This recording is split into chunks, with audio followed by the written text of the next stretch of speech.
کو سلام۔ مجھے جو ٹاپک دیا گیا ہے وہ ہے روحوں کی پہچان یا امتیاز، اور میں کوشش کروں گی کہ اسے اچھے سے ایکسپلین کر سکوں۔ پہچان کے روحانی تحفے کو روحوں کی پہچان یا روحوں کے درمیان فرق کرنا یا روحوں میں امتیاز کے تحفے کے طور پر بھی جانا جاتا ہے۔ پہچان کے تحفے کے لیے یونانی لفظ ڈائیکرائسس ہے۔ یہ لفظ کسی شخص، بیان، صورتحال یا ماحول کی تمیز، امتیاز، پہچان، فیصلہ یا تشخیص کرنے کے قابل ہونے کی وضاحت کرتا ہے۔ نئے عہد نامہ میں یہ روحوں کے درمیان تمیز کرنے یا امتیاز کرنے کی صلاحیت کو بیان کرتا ہے۔ بائبل مقدس میں پہلا کرنتھیوں اس کا 12 باب اور 10ویں آیات میں لکھا ہے، کسی کو معجزوں کی قدرت، کسی کو نبوت کی، کسی کو روحوں کا امتیاز، کسی کو طرح طرح کی زبانیں، کسی کو زبانوں کو ترجمہ کرنا۔ آمین۔ اور عبرانیوں اس کا 5 باب اور 13 اور 14 آیات میں لکھا ہے، کیونکہ دودھ پیتے ہوئے کو راست بازی کے کلام کا تجربہ نہیں ہوتا، اس لیے کہ وہ بچہ ہے، اور سخت غذا پوری عمر والوں کے لیے ہوتی ہے، جن کے حواس کام کرتے کرتے نیک و بد میں امتیاز کرنے کے لیے تیز ہو گئے ہیں۔ آمین۔ ان آیات کے مطابق اچھے اور برے کی تمیز کرنے کی صلاحیت ہے۔ روح القدس روحوں میں پہچان یا امتیاز کا تحفہ دیتا ہے تاکہ مسیحوں کو کسی مخصوص صورتحال میں خدا، شیطان، دنیا اور جسم کے اثر کو واضح طور پر پہچاننے اور ان میں فرق کرنے کے قابل بنایا جا سکے۔ کلیسیا کو ان لوگوں کی ضرورت ہے جو یہ تحفہ رکھتے ہیں، وہ ایمانداروں کے خطرے کے وقت خبردار کریں یا انہیں جھوٹی تعلیم کے ذریعے گمراہ ہونے سے بچائیں۔ پاک کلام میں اعمال کی کتاب 6 باب 3 اور 4 آیات میں لکھا ہے، پس آئے بھائیوں، اپنے میں سے 7 نیک نام شخصوں کو چن لو جو روح اور دنائی سے بھرے ہوئے ہوں، کہ ہم ان کو اس کام پر مقرر کریں، لیکن ہم تو دعا میں اور کلام کی خدمت میں مشغول رہیں گے۔ آمین۔ اور پہلا یوحنا 4 باب اور پہلی آیات میں لکھا ہے، آئے عزیزو، ہر ایک روح کا یقین نہ کرو، بلکہ روح کو آماؤ کہ وہ خدا کی طرف سے ہیں یا نہیں، کیونکہ بہت سے جھوٹے نبی دنیا میں نکل کھڑے ہوئے ہیں۔ آمین۔ روحوں کی پہچان کرنا انسان کو سپر نیچرل طور پر روحوں میں دیکھنے کی طاقت دیتی ہے۔ علم حاصل کرنا یا تعلیم حاصل کرنا غلط نہیں ہے، اور مسائل کے حل کے لیے عقل کا استعمال کرنا بھی غلط نہیں ہے، تاہم روحانی عقل یا روحوں کی پہچان اس طرح حاصل نہیں کی جا سکتی۔ یہ ہر ایماندار کو یسوع مسیح کے فضل یا مکاشفہ کے ذریعے دیا جانا چاہیے، اور پھر راست بازی کی تربیت کے ذریعے بتایا جانا چاہیے، جیسا کہ ہم نے عبرانیوں کی کتاب اس کے 5 باب 13 اور 14 آیات میں پڑھا ہے۔ اب سوال یہ بنتا ہے کہ روحانی عقل یا روحوں کی پہچان میں ہم کیسے آگے بڑھ سکتے ہیں؟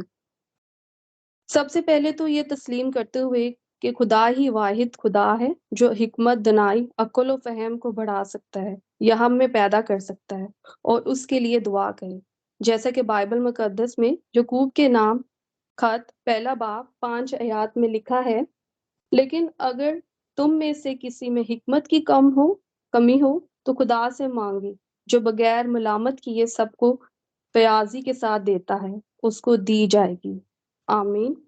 اور فیلپون پہلا باب اس کی 19 آیات میں درج ہے، کیونکہ میں جانتا ہوں کہ تمہاری دعا اور یسوع مسیح کے روح کے انعام سے اس کا انجام میری نجات ہے۔ آمین۔ اچھائی سے برائی میں فرق کرنے کی خدمت کو جاننا تربیت اور پریکٹس سے آتا ہے۔ سچائی سیکھنے کے لیے بائبل مقدس پڑھیں اور کلام پر غور کر کے سچائی کو تقویت دیں۔ مثال کے طور پر، جب کوئی بینک کسی ملازم کو ملازمت دیتا ہے تو اسے جعلی نوٹوں کو پہچاننے کی ٹریننگ اور یا اسے تربیت کہہ سکتے ہیں، تربیت دی جاتی ہے۔ ہم یہی سوچتے ہیں کہ جعلی یا نقلی کو پہچاننے کا بہترین طریقہ مختلف جعل سازی کا مطالعہ کرنا ہے، مسئلہ یہ ہے کہ ہر روز نئی جال سازی پیدا ہو رہی ہے۔ جعلی نوٹوں کو پہچاننے کا بہترین طریقہ یہ ہے کہ اصل نوٹوں کا تفصیل سے علم ہو۔ ٹھیک نوٹوں کا مطالعہ کرنے کے بعد جب کوئی جعلی یا نقلی نوٹ آتا ہے تو بینک کیشیئر کو بیوقوف نہیں بنا سکتا۔ سچ کا علم انہیں جھوٹ کی شناخت میں مدد کرتا ہے۔ آج کل کے دور میں ہمارے ارد گرد بھی ایسے بہت سے جعلی نقلی لوگ موجود ہیں جو کہتے تو اپنے آپ کو خدا کے خادم ہیں، پر اصل میں وہ بھیڑ کا لباس اوڑھے ہوئے بھیڑیے ہیں جو کہ آج کی کلیسیا کو چیر پھاڑ رہے ہیں، جو کہ کلیسیا کا حق کھا رہے ہیں، سانیہ جڑا والا ہو یا شانتی نگر۔ ایسے بہت سے جھوٹے خادم موجود ہیں جو کہ بس تصویریں کھنچوا کر غریب مسیح کلیسیا کے نام پر مدد لیتے ہیں اور پھر ان پیسوں سے خود عیش کی زندگی گزارتے ہیں۔ آج بھی ہمیں ایسے لوگوں کو پہچاننے کی ضرورت ہے جو کہ مسیح کلیسیا کو بہت نقصان پہنچا رہے ہیں۔ ہمیں ان کا مقابلہ کرنا ہوگا۔ پر سوال ہے اب مقابلہ کیسے کریں؟ روحانی عقل یا پہچان پیدا کرنے کے لیے ہم مسیحیوں کو یہ کرنا ہے کہ ہمیں لوگوں کو اچھی طرح سے جاننا چاہیے تاکہ جب باطل ظاہر ہو تو ہم اصلی نقلی کو پہچان سکیں۔ خدا کے کلام کو جاننے اور اس پر عمل کرنے سے اور مستقل پریکٹس کرنے سے ہم تربیت یافتہ ہو کر نیکی اور بدی، اصل اور نقل میں تمیز یا امتیاز کر سکتے ہیں۔ ہم خدا کے کردار اور مرضی کو جان سکتے ہیں، دنیاوی آواز اور خدا کی آواز میں فرق کرنے کے قابل ہو سکتے ہیں۔